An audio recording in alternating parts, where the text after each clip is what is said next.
कहानी की शुरुआत में हमें दो पुलिस वाले दिखाए जाते हैं जो एक जगह पर अपनी कार के अंदर बैठे हुए खाना खा रहे थे। उनमें से एक पुलिस ऑफिसर का नाम फ्रैंक होता है। खाना खाकर फ्रैंक अपनी कार से बाहर स्मोक करने के लिए निकलता है। तभी उसकी नजर वहाँ की नदी पर पड़ती है जहाँ एक आदमी एक लड़की के हाथ बांधकर उसे जबरदस्ती पकड़कर अपने साथ ले जा रहा होता है। उस आदमी के हाथ में बहुत बड़ा चाकू होता है जिससे वो उस लड़की का गला काटने वाला होता है।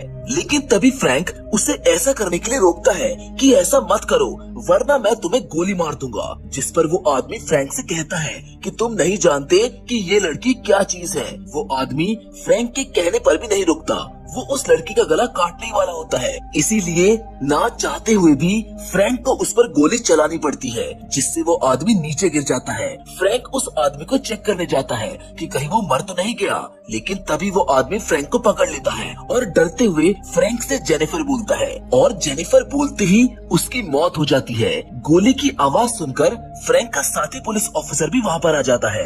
वो फ्रैंक को बोलता है कि ये तुमने क्या कर दिया, तुमने इस आदमी को गोली क्यों मारी। जिस पर फ्रैंक अपने साथी पुलिस ऑफिसर को बताता है कि ये आदमी इस मासूम लड़की को जान से मारने वाला था, इसीलिए इस लड़की की जान बचाने के लिए ना चाहते हुए भी मुझे इसको गोली मारनी पड़ी। फ्रैंक अपने साथी से यहाँ पर एक बैकअप टीम और एक एम्बुलेंस को बुलाने को कहता है। वो लड़की फ्रैंक को काफी डरी हुई लगती है, लेकिन जैसे फ्रैंक उसकी आंखें देखता है तो वो बहुत ज्यादा डर जाता है क्योंकि उसकी आंखें पूरी तरह से काली होती हैं। फ्रैंक उस लड़की के हाथ की रस्सी खोल देता है। रस्सी खोलते हुए उस लड़की के नाखून से फ्रैंक के हाथ पर एक कट लग जाता है। हाथ खुलते ही वो लड़की फ्रैंक के गले लग जाती है। फ्रैंक को लगता है कि यह डरी हुई है, इसीलिए फ्रैंक उसे अपनी गोद में उठाकर हॉस्पिटल ले जाता है। जिसके बाद फ्रैंक सीधा पुलिस स्टेशन जाता है जहां पुलिस चीफ ये बोलते हैं कि ये काम बिना उस आदमी को मारे भी हो सकता था, तुम उस लड़की को बिना उसे मारे बचा सकते थे। जिस पर फ्रैंक बोलता है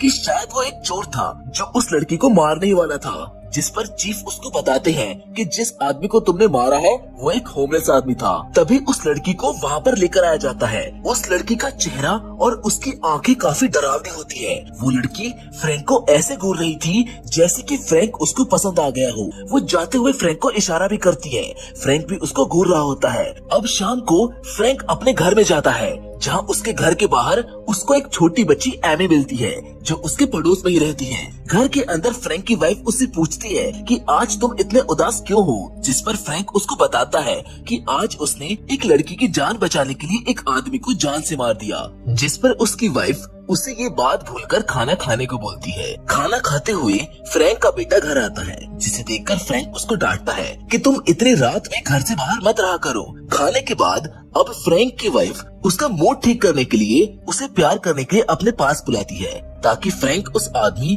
और उस लड़की के बारे में भूल जाए। लेकिन प्यार करते हुए भी फ्रैंक के माइंड में उस लड़की के ही ख्याल घूम रहे थे। वो सिर्फ उस लड़की के बारे में ही सोच रहा था जिसकी वजह से वो गलती से अपनी वाइफ को हर्ट कर देता है, जिससे उसकी वाइफ को काफी गुस्सा आ जाता है और वो रूम से बाहर चली जाती है। अगले दिन फ्रैंक पुलिस स्टेशन में जाकर अपने एक साथी ऑफिसर से उस लड़की के बारे में कुछ बातें जानने जाता है। वो ऑफिसर फ्रैंक से पूछती है कि तुम उसके बारे में क्यों जानना चाहते हो। जिस पर फ्रैंक उसको बोलता है कि मैंने एक आदमी को मारकर उसे बचाया है। वो लेडी ऑफिसर फ्रैंक से कहती है कि उसका नाम जेनिफर है और शायद वो लड़की बोल नहीं सकती। जिसके बाद फ्रैंक ऑफिसर से उस आदमी के बारे में भी पूछता है जो उस लड़की को मारने ही वाला था।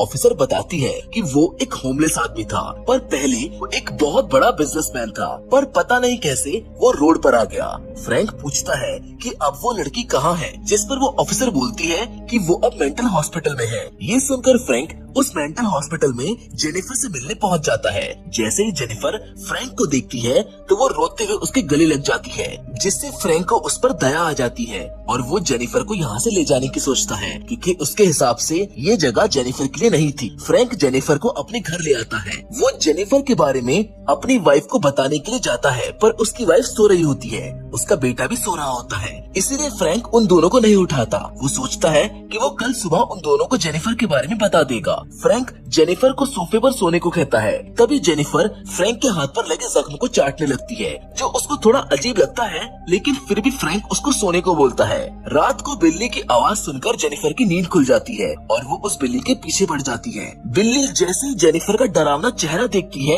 वो वहाँ से भाग जाती है। उधर रूम के अंदर फ्रैंक सोते हुए जेनिफर का सपना देख रहा होता है, पर अचानक उसकी आंख खुल जाती है। तभी उसको अपने रूम में बिना कपड़ों के जेनिफर खड़े हुए मिलती है, जिसे देखकर थोड़ी देर के लिए फ्रैंक भी डर जाता है। फ्रैंक उसको बाहर सोने को कहता है कि तभी फ्रैंक की वाइफ की नींद खुल जाती है। वो जैसे ही जेनिफर का चेहरा देखती है, उसकी चीख निकल जाती है। उसकी चीख सुनकर फ्रैंक का बेटा भी जाग जाता है। वो भी जेनिफर को देखकर काफी डर जाता है। फ्रैंक की वाइफ फ्रैंक से बोलती है कि ये मॉन्स्टर कौन है और ये यहाँ पर कैसे आई, जिस पर फ्रैंक अपनी वाइफ को शांत करते हुए बोलता है कि ये वही लड़की है जिसे वो आदमी मारने वाला था, जिसे मैंने इसकी जान बचाने के लिए मार दिया। इसके पास जाने के लिए कोई जगह नहीं है, इसको कोई भी नहीं अपना रहा है, इसीलिए मैं इसको यहाँ पर ले आया। इस पर फ्रैंक की वाइफ बोलती है कि इसका कोई तो कारण होगा कि कोई भी इसको क्यों नहीं अपना रहा और तुम इस लड़की को अपने घर ले आए। फ्रैंक की वाइफ जेनिफर को अपने घर में रखने को साफ मना कर देती है। ये सुनते ही जेनिफर फ्रैंक की वाइफ को किस कर देती है, जिससे उसके होठ चिपचिपे हो जाते हैं। अगली सुबह फ्रैंक जेनिफर को अपनी कार में बैठाता है और उसके लिए एक रहने लायक जगह ढूंढने निकल पड़ता है। वो एक जगह पर अपनी कार को रोक देता है और जेनिफर से सॉरी बोलता है कि तुम्हें अपने पास नहीं रख सकता। लेकिन जेनिफर तो फ्रैंक का हाथ पकड़कर उसको अपने सीने से लगा लेती है। जेनिफर फ्रैंक को करने लगती है। पहले फ्रैंक उसे ऐसा करने से मना करता है, पर उसको भी जेनिफर का ऐसा करना अच्छा लग रहा था, इसीलिए कार के अंदर वो दोनों प्यार करने लगते हैं, जिसकी वजह से फ्रैंक जेनिफर को कहीं और नहीं छोड़ता। वो उसको वापस अपने ही घर ले आता है। उसे उसकी वाइफ घर के बाहर खड़ी हुई मिलती है, जो उससे पूछती है कि तुम इसको छोड़कर क्यों नहीं आए, ये इस घर में नहीं रह सकती। जिस पर फ्रैंक बोलता है कि मैं इसको ऐसे ही रोड पर नहीं छोड़ सकता। फ्रैंक की वाइफ बोलती है कि तुम इसको यहाँ पर नहीं रख सकते। ये सुनते ही जेनिफर फ्रैंक के घर के अंदर भाग जाती है। फ्रैंक को लगता है कि उसे उसकी वाइफ की बात बुरी लग गई होगी। तभी अचानक घर के ऊपर वाले कमरे से बड़ी तेज बिल्ली के चिल्लाने की आवाज आती है, जिसे सुनकर फ्रैंक की वाइफ और फ्रैंक ऊपर जाकर देखते हैं, जहां उनके होश उड़ जाते हैं। वो देखते हैं कि बड़ी बेरहमी से जेनिफर उनकी बिल्ली को मारकर उसका मांस खा रही है। ये चीज देखकर फ्रैंक की वाइफ के पैरों तले से जमीन खिसक जाती है। वो अपने बेटे को लेकर फौरन इस घर से निकल जाती है। वो फ्रैंक को यहीं छोड़ देती है। इस चीज की वजह से फ्रैंक जेनिफर पर बहुत गुस्सा होता है, पर एंड में फ्रैंक उसकी तरफ पिघल जाता है। वो उस पर दया खाने लगता है और उसे इस गलती के लिए माफ कर देता है। अब रात को जेनिफर फ्रैंक के रूम में आती है और उसे अपनी बॉडी दिखाकर करने लगती है। फ्रैंक भी अपने आप को नहीं रोक पाता और वो दोनों प्यार करने लगते हैं। अगले दिन जेनिफर फ्रैंक के पड़ोसी की बच्ची एमी के पास जाती है। एमी उसको देखकर पूछती है कि तुम कौन हो और तुम्हारा चेहरा इतना अजीब क्यों है। एमी हंसने लगती है। जेनिफर एमी को अपने साथ फ्रैंक के घर ले आती है। उधर फ्रैंक एक बार में बैठा हुआ शराब पी रहा होता है, क्योंकि उसकी जिंदगी इस समय थोड़ी खराब चल रही है। पहले उसने अपनी नौकरी छोड़ी और अब उसकी वाइफ ने उसको छोड़ दिया। फ्रैंक बहुत ज्यादा परेशान और तकलीफ में होता है। वो शराब पीकर अपने घर जाता है। घर के अंदर उसे जेनिफर नहीं दिखाई देती। तभी अचानक से उसे घर के बेसमेंट से आवाज आती है। फ्रैंक जाकर देखता है तो उसके होश उड़ जाती है। वो देखता है कि जेनिफर एमी को मारकर उसका मांस खा रही है। ये देखकर फ्रैंक को बहुत गुस्सा आता है। वो जेनिफर को गुस्से से ऊपर की ओर घसीटता हुआ लाता है और उसका गला दबाकर उसको मारने की कोशिश करता है, पर वो उसको नहीं मार पाता क्योंकि वो कोई खूनी नहीं है। अगले दिन फ्रैंक एक फ्रीक नाम के शो के मालिक से बात करता है। वो उसे बताता है कि उसके घर पर एक काफी डरावनी लड़की है। वो तुम्हारे इस शो में काफी काम आएगी, पर वो लड़की मेरे घर में है। तुम्हें मेरे पीछे से घर के अंदर से उसको लेकर जाना होगा। जिस पर शो का मालिक बोलता है कि इसमें कुछ दिक्कत भी आ सकती है। फ्रैंक उस आदमी को अपने घर की चाबी देकर ये बोलता है कि मैं खुद एक पुलिस वाला हूँ, तो चिंता मत करो, कुछ नहीं होगा। शाम को फ्रैंक घर के अंदर आता है। उसको जेनिफर कहीं दिखाई नहीं देती। फ्रैंक को लगता है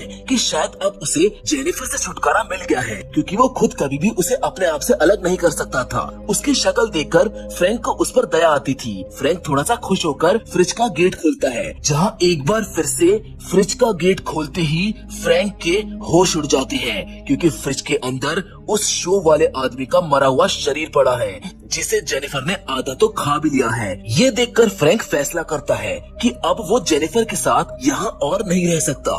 इसलिए रात को वो उस शो वाले आदमी की लाश को दफना देता है और अगली सुबह वो जेनिफर को लेकर अपने एक पुराने गेस्ट हाउस में रहने चला जाता है जो कि जंगल के बीचों बीच है। फ्रैंक के हिसाब से जेनिफर के लिए ये जगह बिल्कुल सही है, यहाँ वो किसी को नुकसान नहीं पहुंचा सकती। फ्रैंक जेनिफर से कहता है कि आज से हम यहीं पर रहेंगे, ये काफी अच्छी जगह है, यहाँ पास में एक शहर भी है। जिसके बाद फ्रैंक खुद पास के शहर में अपने लिए काम की तलाश में जाता है, जहाँ वो एक लेडी से जाकर पूछता है कि क्या उनकी दुकान में उसे काम मिल सकता है। शुरुआत में वो लेडी उसको मना कर देती है, पर फ्रैंक उस लेडी से कहता है कि उसे इस काम की काफी जरूरत है, वो यहाँ कुछ भी काम कर लेगा।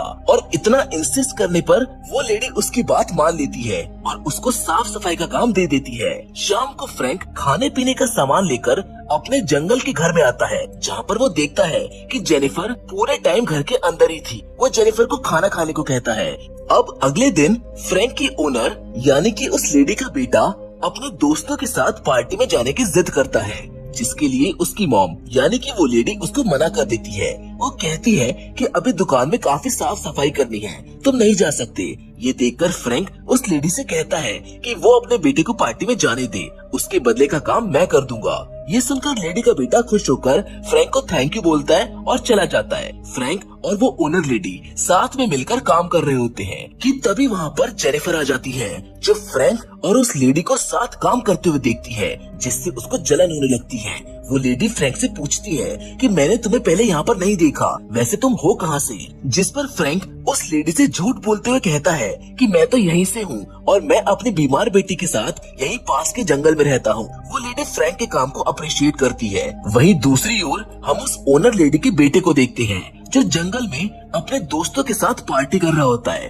तभी अचानक से उसको टॉयलेट आता है। वो टॉयलेट करने के लिए जंगल में चला जाता है, जहाँ पर उसको एक लड़की बैठी हुई मिलती है। वो उसका पीछा करता है। जैसे ही वो लड़की पीछे की ओर मुड़ती है तो हम देखते हैं कि वो लड़की कोई और नहीं बल्कि जेनिफर है, जो अपने शिकार पर है। वो लड़का जेनिफर को देखकर काफी डर जाता है। जेनिफर उसका गला दबाकर उसको मार देती है।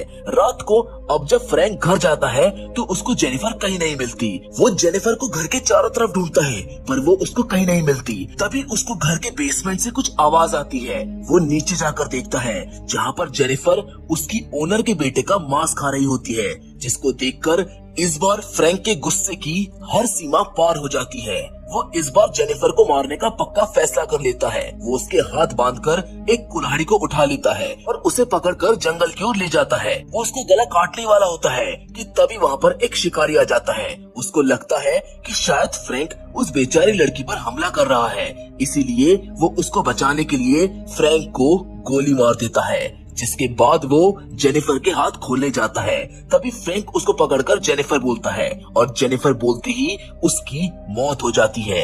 और जब वो आदमी जेनिफर की काली आंखें और खौफनाक चेहरा देखता है तो वो चौंक जाता है। पर फ्रैंक की तरह ही वो जेनिफर से डरता नहीं है। वो जेनिफर से बोलता है कि वो उसे यहाँ से सही सलामत बाहर निकाल लेगा। तभी जेनिफर उस आदमी का हाथ पकड़ लेती है, जिसके साथ ये कहानी यहीं पर खत्म हो जाती है। हमने इस कहानी में देखा कि फ्रैंक के साथ भी बिल्कुल ऐसा ही हुआ जैसा उसने उस आदमी के साथ किया था, जिसे उसने जेनिफर की जान बचाने के लिए मारा था। वो आदमी भी पहले अमीर था, लेकिन जब उसको जेनिफर मिली तब से उसके बुरे दिन शुरू हो गए और लास्ट में उसे भी फ्रैंक की तरह ही जेनिफर को मारने की नौबत आ गई। फिर जेनिफर का अगला शिकार फ्रैंक बना। फ्रैंक के पास भी सब कुछ था, लेकिन उसने भी जेनिफर की वजह से अपनी नौकरी और अपना परिवार खो दिया। फ्रैंक की मौत भी बिल्कुल उसी आदमी की तरह हुई और अब जेनिफर का अगला शिकार ये शिकारी है जिसने फ्रैंक को मारा। शायद जेनिफर की ये कहानी इतनी जल्दी खत्म नहीं होगी, क्योंकि जेनिफर को रोकना ना मुमकिन है। जेनिफर की कहानी आपको कैसी लगी, आप हमको कमेंट करके जरूर बताना। बाकी फिलहाल तो आज की वीडियो में बस इतना ही, लेकिन हम फिर से जरूर मिलेंगे और वो भी एक और नई इंटरेस्टिंग स्टोरी के साथ। लेकिन तब तक के लिए धन्यवाद।